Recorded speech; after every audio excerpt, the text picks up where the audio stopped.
These are explained as follows. 1. Mastery in adverting the mind. Anapanasati.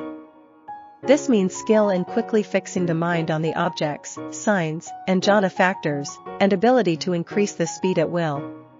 When the meditator has practiced until he can induce the first absorption, he should ask himself, just how did I fix my mind on objects, signs, and jhana factors? How long did it take to fix the mind on each object at the different steps? This time I shall do it all better and more rapidly. Thus he practices afresh right from the very beginning, again and again, and trains himself in fixing his mind more rapidly each time. He increases the speed with which he is able to fix his mind on the in and out breaths, on the Sovanna and the hapan, to induce the acquired sign and the counterpart sign, and finally, on the basis of the counterpart sign, to gather in the 5 jhana factors. Briefly put, to acquire this mastery means to become proficient in fixing the mind on objects, signs, and jhana factors by repeated practice. To gain speed in attaining each step and to accelerate the progress from step to step, the meditator should practice like this. When he has increased his speed of adverting to a certain object, then he should, in the beginning stages, observe that object for just as long as it takes to see it clearly, and then try to move on to the next object. This is important for firmness of the object, which can now be adverted to at the newly increased rate. He should go on doing this in due order and at the same time should gradually increase his speed until finally he is skillful enough to be able to advert instantly to anything at any step, from the different objects and signs right up to the gathering in of the 5 jhana factors. As a result of this kind of practice, he will be able in his later samadhi practice to increase his speed with each successive attempt, and also improve in firmness and steadiness. As an analogy, consider the case of a person learning to cook, selecting and preparing the ingredients. The first time he does this he is clumsy and slow. It takes him a long time to get all the ingredients ready according to the recipe. However, when he cooks the same dish for the second, third, or fourth time, he is able to prepare it more quickly each time. Finally, it becomes child's play to him. This is the result of experience and skill gained from observing in his previous attempts which ingredients are needed and in what proportions. Eventually he is able to cook without any trouble at all. The same applies to anyone who has attained jhana for the first time and then practices to gain mastery in adverting the mind to each successive object, sign, and jhana factor. 2. Mastery in entering jhana. Anapanasati. Entering jhana here means the mind's activity of gathering in the factors of jhana. On the basis of the counterpart sign, gathering all the factors together for the first time is hard work and slow, and must be practiced and speeded up as just explained. The objective is to be able to call forth the counterpart sign instantly and to be able to achieve awareness of the 5 factors. By making them appear all at once with ever-increasing proficiency, the meditator must persevere with this practice until finally he is so proficient at it that he is able to attain absorption the moment he decides to. In fact, there is nothing new here. The meditator practices just as before until he gains mastery and can enter jhana with great speed and efficiency.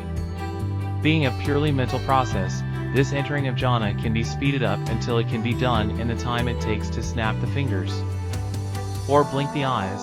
The analogy of the cook applies also. Our cook, who used to take a full hour to prepare a certain dish, becomes able to do it in 50 minutes, 40 minutes, 30 minutes. Gradually reducing the time. Finally, he becomes so proficient that he can do the job in the shortest time physically possible, perhaps taking only 10 minutes or so. As he becomes more proficient in getting ready the ingredients and cooking them, the speed of the whole process increases accordingly. The cook's proficiency in preparing the ingredients corresponds to the meditator's mastery in adverting, while proficiency in the cooking itself corresponds to mastery in entering.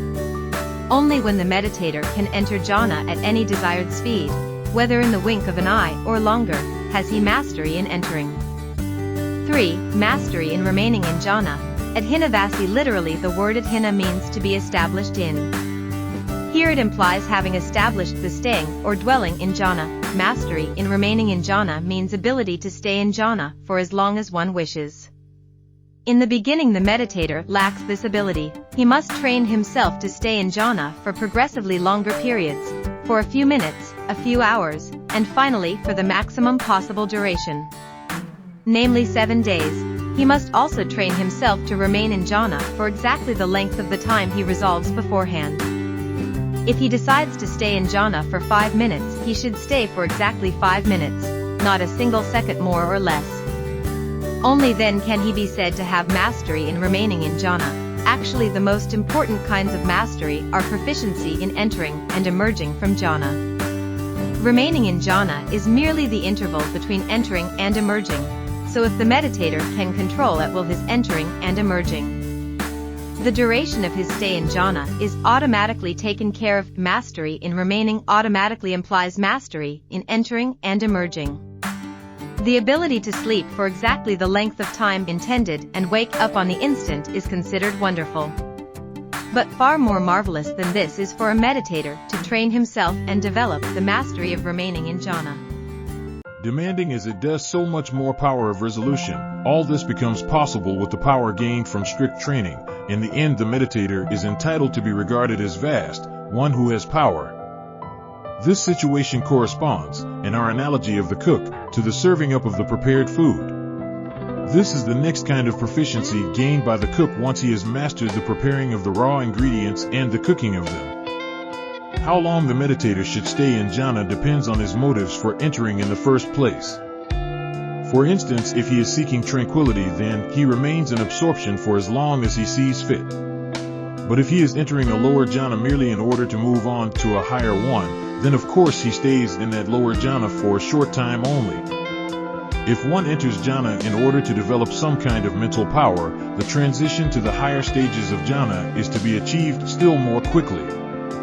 Only one who has the ability to enter, remain, and emerge as and when he wishes is reckoned as having mastery in remaining in jhana. For mastery in emerging from jhana, Vunavasi, this is the reverse of mastery in entering.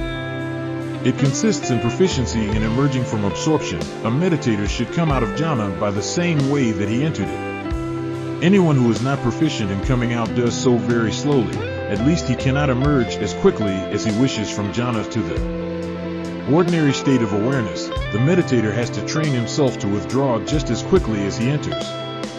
To achieve this, he must first practice withdrawing gradually from the awareness of jhana to awareness of the jhana factors, then to counterpart sign and acquired sign, and so back to the preparatory sign, that is the refined breathing, and finally to the normal breathing. When he has practiced this thoroughly, he can emerge with lightning speed, in which case it is of course difficult to observe the various stages. The best way to develop this mastery is to train slowly and carefully in the systematic step-by-step manner just mentioned. From being established in jhana, to fixing the mind on the jhana factors, then reverting to the counterpart sign, to the acquired sign, to fixing the mind on hapan and fusana, and then to the preliminary work, parakama, in which the mind is fixed on the long in and out breaths. If the meditator practices conscientiously in this orderly fashion, his speed will increase until ultimately the process of emerging takes place in a flash. A meditator who has achieved that stage is to be regarded as having absolute power, or vast in emerging. 5. Mastery in reviewing jhana, Pakavekanavasi. This means proficiency in thoroughly reviewing the different factors and procedures involved and their relationships to the jhana. This skill in reviewing must be developed if the meditator is to be proficient and quick in every aspect of the practice. He must review the whole process forwards and in reverse, which means recapitulating the entire course of the practice. The way to practice this mastery is as follows. After having emerged from jhana, the meditator must not immediately stand up, but must remain seated. He must not direct his mind to some other topic, but rather should reflect on the jhana. He should review it from start to finish, that is, review thoroughly all the steps involved in entering and emerging by letting the mind sweep back and forth. While reviewing the process of attainment of absorption, the meditator should review from the very beginning up to entry into jhana, and the experiencing of the happiness of freedom from impurities that results from remaining in jhana. Having done this for a sufficient length of time, he should likewise review the process of withdrawing from absorption right back to the stage of preliminary work. Reviewing in this way, he sees his samadhi from beginning to end. Both the forward trip and the return, examining all the steps in detail and thereby gaining ever more understanding and skill for further practice. This practice has the additional good effect of arousing interest in the development of the basis for success, iddhipada, and bringing about the maturing of the mental faculties, making them ever stronger. Unless the meditator is proficient in this last mastery, he cannot truly acquire the preceding 4 kinds of mastery. Hence this vast of reviewing includes all the proficiencies involved in the other fields of mastery. Anyone who has perfected these 5 kinds of practice is reckoned as having mastery of the first absorption. His task is then to train further and gain mastery in the remaining absorptions, the second, third, and fourth. Once he has attained the second absorption, the meditator must train himself in all the 5 kinds of mastery just as he did in the case of the first. There is no difference except in level, thus the meditator progresses through the 4 jhanas. However, in carrying out this training, the meditator must start each time from the very beginning of the first absorption. He has to be proficient in each and every phase of the whole course of practice right from beginning to end. He must not carelessly skip over the early stages and train himself only in the later steps. Since mental training is an extremely delicate procedure, mastery of any step already gained may easily be lost again. Consequently, it is necessary to go through the whole course of practice every time. Even though the meditator has practiced in this way and has reached the 4th absorption. While practicing in order to gain mastery in the 4th absorption, he must go back each time and practice from the very beginning of the first absorption. This must be done in order to gain skill in the whole procedure of practice and proficiency in moving from one absorption to another. This kind of practice not only brings full understanding of and steadiness in absorption, it can also lead on to higher attainments.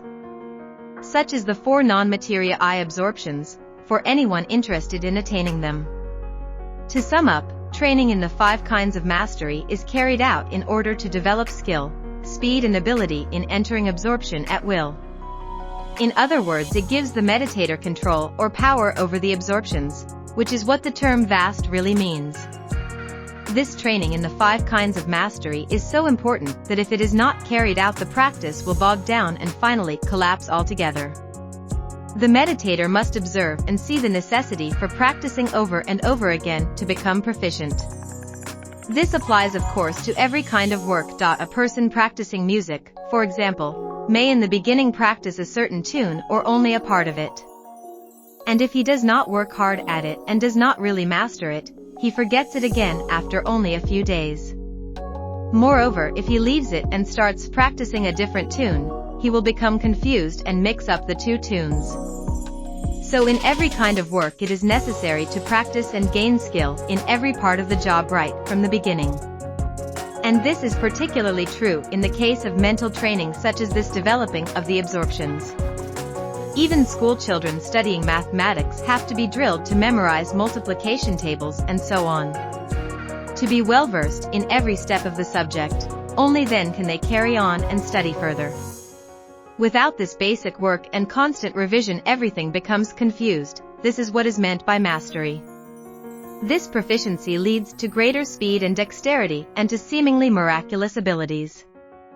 To illustrate mastery, we may instance the speed of a skilled worker who can make bricks or pots so fast that an ordinary person is baffled to see him at it, working 20 times faster than himself. And finally, skill and speed are the means of achieving the intended result.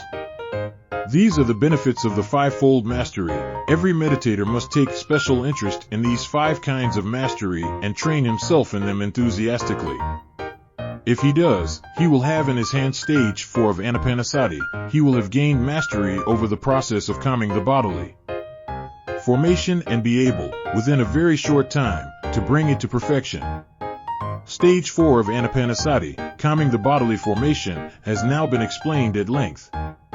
It can be summarized in terms of the following 4 phases. 1. In the first phase, the breathing is coarse and the meditator takes it as his sign.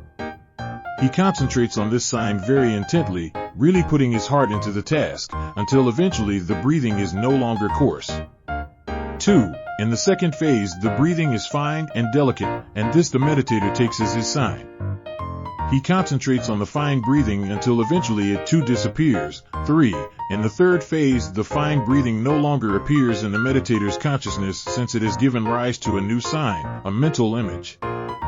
The meditator then takes this image as his object of concentration. 4. In the fourth phase, the meditator concentrates his mind on this image and finally attains one-pointedness.